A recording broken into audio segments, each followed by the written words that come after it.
بسم اللہ الرحمن الرحیم۔ السلام علیکم ورحمۃ اللہ وبرکاتہ۔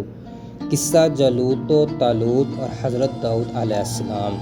حضرت داؤد علیہ السلام کو حکومت کیسے ملی، اس کے بارے میں مفسرین نے لکھا ہے کہ جب طالوت علیہ الرحمہ جو کہ بنی اسرائیل کے ایک نیک شخص تھے، وہ جب بادشاہ بن گئے تو طالوت علیہ الرحمہ نے بنی اسرائیل کو جہاد کے لیے تیار کیا اور ایک کافر بادشاہ جالوت سے جنگ کرنے کے لیے اپنی فوج کو لے کر میدان جنگ میں نکلے۔ جالوت بہت ہی قد آور اور نہایت ہی طاقتور بادشاہ تھا۔ وہ اپنے سر پر لوہے کی جو ٹوپی پہنتا تھا، اس کا وزن 300 رطل تھا۔ جب حضرت طالوت رحمۃ اللہ تعالیٰ علیہ بنی اسرائیل کے لشکر کو لے کر ظالم بادشاہ جالوت سے مقابلے کے لیے بیت المقدس سے روانہ ہوئے تو ان کے لشکر کی اس طرح آزمائش ہوئی۔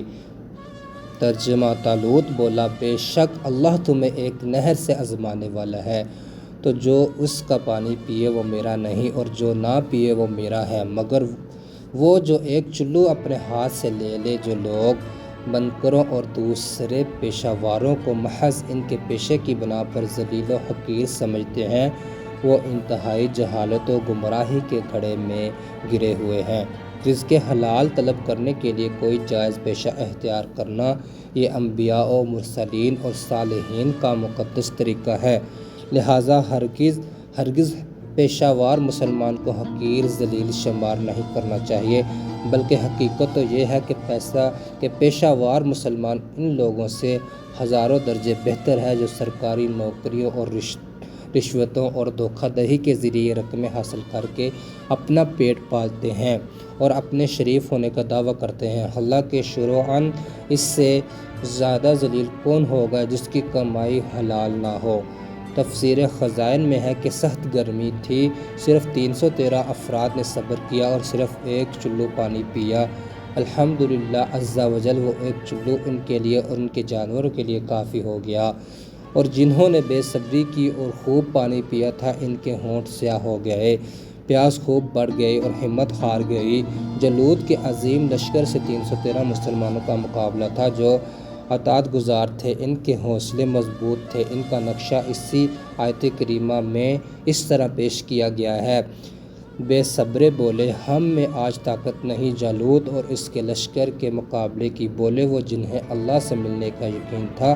یعنی صبر کرنے والے کہنے لگے کہ بارہا کم جماعت غالب آئی ہے زیادہ گروہ پر اللہ کے حکم سے، اور اللہ صابروں کے ساتھ ہے۔ جب دونوں فوجیں میدان جنگ میں لڑائی کے لیے صف آرائی کر چکی تو حضرت طالوت نے اپنے لشکر میں یہ اعلان فرما دیا کہ جو شخص جالوت کو قتل کرے گا، میں اپنی شہزادی کا نکاح اس کے ساتھ کر دوں گا اور اپنی آدھی سلطنت بھی اس کو عطا کر دوں گا۔ یہ فرمان شاہی سن کر حضرت داؤد علیہ السلام آگے بڑھے، جو ابھی بہت کی کم سن تھے اور بیماری سے چہرہ زرد ہو رہا تھا، اور غربت و مفلسی کا یہ عالم تھا کہ بکریاں چرا کر اس کی اجرت سے گزر بسر کرتے تھے۔ روایت ہے کہ جب حضرت داؤد علیہ السلام گھر سے جہاد کے لیے روانہ ہوئے تو راستے میں ایک پتھر یہ بولا کہ اے حضرت داؤد، مجھے اٹھا لیجیے کیونکہ میں حضرت موسیٰ علیہ السلام کا پتھر ہوں۔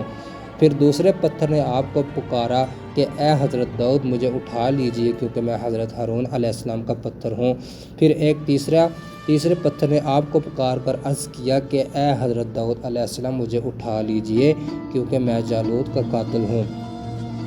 آپ علیہ السلام نے ان تینوں پتھروں کو اکٹھا کر کے اپنے جھولے میں رکھ لیا۔ جب جنگ شروع ہوئی تو حضرت داؤد علیہ السلام اپنی گوپھل لے کے صفوں میں آگے بڑھے، اور جب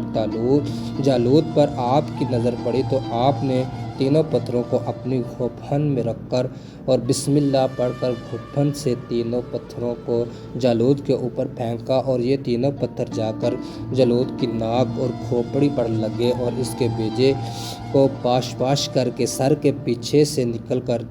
30 جالوتیوں کو لگے اور سب کے سب مقتول ہو کر گر پڑے۔ پھر حضرت داؤد علیہ السلام نے جالوت کی لاش کو گھسیٹتے ہوئے لا کر اپنے بادشاہ حضرت طالوت کے قدموں میں ڈال دیا۔ اس پر حضرت طالوت اور بنی اسرائیل بے حد خوش ہوئے۔ جالوت کے قتل ہو جانے سے اس کا لشکر بھاگ نکلا اور حضرت طالوت کو فتح مبین ہو گئی اور اپنے اعلان کے مطابق حضرت طالوت نے حضرت داؤد علیہ السلام کے ساتھ اپنی لڑکی کا نکاح کر دیا اور اپنی آدھی سلطنت کا ان کو سلطان بنا دیا۔ پھر پورے 40 برس کے بعد حضرت طالوت بادشاہ کا انتقال ہو گیا تو حضرت داؤد علیہ السلام پوری سلطنت کے بادشاہ بن گئے، اور جب حضرت شمویل علیہ السلام کی وفات ہو گئی تو اللہ تعالیٰ نے حضرت داؤد علیہ السلام کو سلطنت کے ساتھ نبوت سے بھی سرفراز فرما دیا۔ آپ سے پہلے سلطنت اور نبوت دونوں اعزاز ایک ساتھ کسی کو بھی نہیں ملا تھا۔ آپ پہلے شخص ہیں کہ ان دونوں عہدوں پر فائز ہو کر 70 برس تک سلطنت اور نبوت دونوں منصبوں کے فرائض پورے کرتے رہے، اور پھر آپ کے بعد آپ کے فرزند حضرت سلیمان علیہ السلام کو بھی اللہ تعالیٰ نے سلطنت اور نبوت دونوں مرتبوں سے سرفراز فرمایا۔ اس واقعے کا اجمالی بیان قرآن مجید کی سورہ بقرہ میں اس طرح ہے کہ ترجمہ: اور قتل کیا داؤد نے جالوت کو، اور اللہ نے اسے سلطنت اور حکمت عطا فرمائی اور اسے جو چاہا سکھایا۔ حضرت داؤد علیہ السلام کا ذریعہ معاش: حضرت داؤد علیہ السلام نے باوجود یہ کہ ایک عظیم سلطنت کے بادشاہ تھے، مگر ساری عمر وہ اپنے ہاتھ کی دستکاری کی کمائی سے اپنے خورد و نوش کا سامان کرتے رہے۔ اللہ تعالیٰ نے آپ کو یہ معجزہ عطا فرمایا تھا کہ آپ لوہے کو ہاتھ میں لیتے تو وہ موم کی طرح نرم ہو جایا کرتا تھا، اور آپ اس سے زرہیں بنایا کرتے تھے اور ان کو فروخت کر کے اس رقم کو اپنا ذریعہ معاش بنائے ہوئے تھے، اور اللہ تعالیٰ نے آپ کو پرندوں کی بولی سکھا دی تھی۔ حضرت طالوت کی سرگشت کی طرح حضرت داؤد علیہ السلام کی مقدس زندگی سے یہی سبق ملتا ہے کہ اللہ تعالیٰ جب اپنا فضل و کرم فرماتا ہے تو ایک لمحہ میں رائی پہاڑ اور ذرہ کو آفتاب بنا دیتا ہے۔ غور کرو کہ حضرت داؤد علیہ السلام ایک کم سن لڑکے تھے اور خود نہایت ہی مفلس اور ایک غریب باپ کے بیٹے تھے، مگر اچانک اللہ تعالیٰ نے ان کو کتنے عظیم اور بڑے بڑے مراتب و درجات کے اعزاز سے سرفراز فرما دیا کہ ان کے سر پر تاج شاہی رکھ کر انہیں بادشاہ بنا دیا، اور ایک بادشاہ کی شہزادی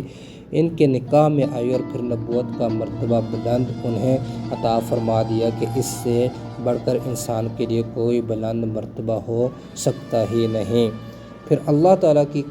قدرت قاہرہ کا جلوہ دیکھو کہ جالوت جیسے جابر اور طاقتور بادشاہ کا قاتل حضرت داؤد علیہ السلام کو بنا دیا، جو کہ ایک کم سن لڑکے اور بیمار تھے، اور وہ ابھی ان کے تینوں پتھروں سے قتل ہوا۔ اللہ کے جالوت کے سامنے ان چھوٹے چھوٹے 3 پتھروں کی کیا حقیقت تھی، جبکہ وہ 300 رطل وزن کی فولادی ٹوپی پہنے ہوئے تھا، مگر حقیقت تو یہ ہے کہ اللہ تعالیٰ اگر چاہے تو ایک چیونٹی کو ہاتھی پر غالب کر دے، اور اللہ تعالیٰ اگر چاہے تو ہاتھی ایک چیونٹی کا